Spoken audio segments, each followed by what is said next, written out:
अवधूत चिंतन श्री गुरुदेव दत्त श्री स्वामी समर्थ. नमस्कार.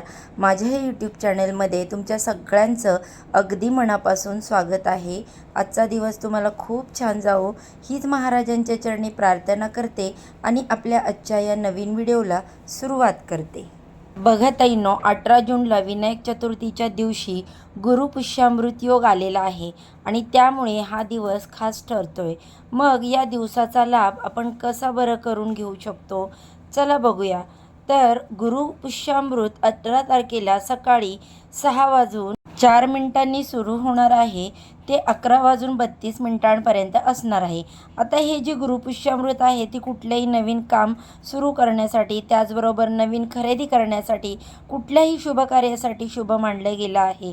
फक्त लग्न या मुहूर्तावर करत नाही, बाकी सगळी शुभ कार्य या मुहूर्तावर करणं अत्यंत शुभ मानलं जातं. कारण मुळातच पुष्य नक्षत्र म्हणजे पोषण करणारा, ऊर्जा देणारा नक्षत्र आणि जेव्हा गुरुवारी ते येतं तेव्हा गुरुपुष्यामृत योग येत असतो, जो यंदा 18 तारखेला विनायक चतुर्थीच्या दिवशी आलेला आहे.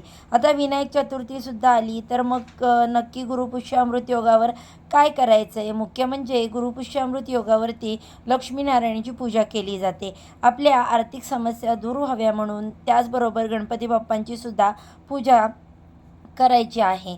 गणपती बाप्पांना सुद्धा लाल फूल दुर्वा अर्पण करायच्या, गोडाचा नैवेद्य दाखवायचा. आता या दिवशी तुम्हाला सोनं खरेदी करायचं असेल तर अत्यंत उत्तम दिवस आहे. गुरुपुष्यामृतवर अगदी 1 ग्रॅम तरी सोनं घ्यावं म्हणजे आपल्याकडे बरकत होते अशी मान्यता आहे. आता हा योगायोग किती सुंदर जुळून आला आहे बघा बरं. हा गुरुपुष्यामृत योगावर तुम्ही नवीन गुंतवणूक करू शकता, नवीन व्यवसायाची सुरुवात करू शकता, कुठल्याही नवीन कार्याची सुरुवात, नवीन खरेदी सगळं करू शकता. आणि कुठलीही नवीन गोष्ट करताना आपण सगळ्यात आधी गणपती बाप्पांचं स्मरण करतो, बरोबर ना? गणपती बाप्पांच्या स्मरणाशिवाय, गणपती बाप्पांच्या पूजेशिवाय कुठलीही नवीन गोष्ट आपल्याकडे घडत नाही.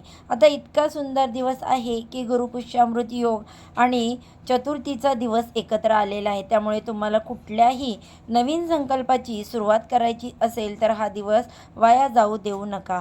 या दिवसाचा लाभ नक्कीच घ्या. आता या गुरुपुष्यामृत योगावर खरं तर सोने चांदी असे दागिने किंवा मौल्यवान वस्तूंची खरेदी करणं शुभ मानलं जातं, त्यामुळे बरकत येते. पण हो, सोन्या चांदीचे भाव किती गगनाला भिडलेत. मग काय करायचं? आपण काय घेऊ शकतो की जेणेकरून आपल्याकडे धनवृद्धी होईल? तर यासाठी तुम्ही धनवृद्धीचे काही ब्रेसलेट घेऊ शकता, जसं पायराईड्सचं ब्रेसलेट आहे किंवा धनवृद्धी ब्रेसलेट आहे. हे ब्रेसलेट नक्कीच तुमच्या बजेटमध्ये येतात, पण या ब्रेसलेटला तुम्ही खरेदी करून या गुरुपुष्यामृत योगावर घालू शकता हातामध्ये, जेणेकरून तुमच्याकडे पैसा आकर्षित होईल. ती ऊर्जा, पैसा खेचणारी ऊर्जा, तसेच विचार तुमच्या मनात यायला सुरुवात होईल. आता बघा, या व्यतिरिक्त तुम्ही या दिवशी काय करू शकता? तर तुम्ही अथर्वशीर्षाचं पठण करू शकता, दत्तभावणी वाचू शकता, त्याचबरोबर गणपती बाप्पांचं स्तोत्र, विष्णू सहस्त्रनाम अशा स्तोत्रांचं पठण करू शकता. कारण या शुभ दिवशी तुम्ही जप, तप, दान, व्रत, पारायण यांसारख्या गोष्टींनी पुण्याची कमाई करू शकता. त्याचबरोबर मनशांतीसुद्धा मिळू शकता.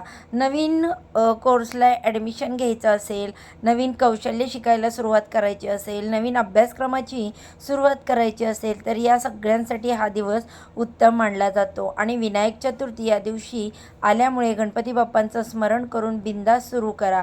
कुठलंही कार्य यामध्ये यश मिळणारच हे नक्की. या दिवशी गुरुमंत्राचा जप करणं, विष्णूपूजन करणं, दत्तात्रेयांची उपासना करणं, बृहस्पतीचं स्तोत्रपठण करणं, त्याचबरोबर गुरुकृपा व्हावी यासाठी स्वामी समर्थांचा जप करणं असे उपाय केले जातात. त्यापैकी कुठलाही एक उपाय जरी तुम्ही केला तरी या दिवसाचा लाभ तुम्हाला मिळणार आहे.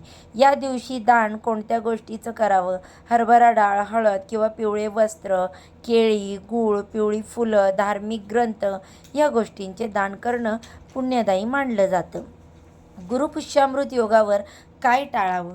खोटं बोलणं, वादविवाद, अपमानास्पद भाषेचा वापर, अनावश्यक खर्च, ज्येष्ठांचा अनादर, नकारात्मक विचार हे सगळे या दिवशी लांब ठेवावेत.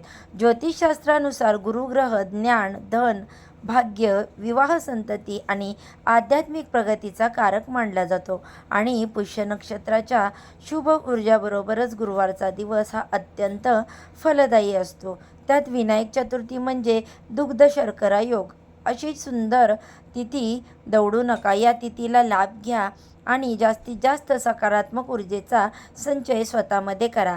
अशाच प्रकारच्या माहितीपूर्ण व्हिडिओसाठी तुम्ही अजूनही माझ्या चॅनेलला सबस्क्राईब केलं नसेल तर सबस्क्राईब करा आणि हो, नुसतं सबस्क्राईब करू नका तर बाजूला असणारे बेल आयकॉन देखील प्रेस करा, ज्यामुळे मी माझ्या चॅनेलवर नवीन व्हिडिओ अपलोड करेल त्याचे नोटिफिकेशन सर्वात आधी तुम्हाला मिळेल आणि तुम्ही एक पण व्हिडिओ मिस करणार नाही. चला तर मग आजच्या व्हिडिओचा इथे सेंड करते.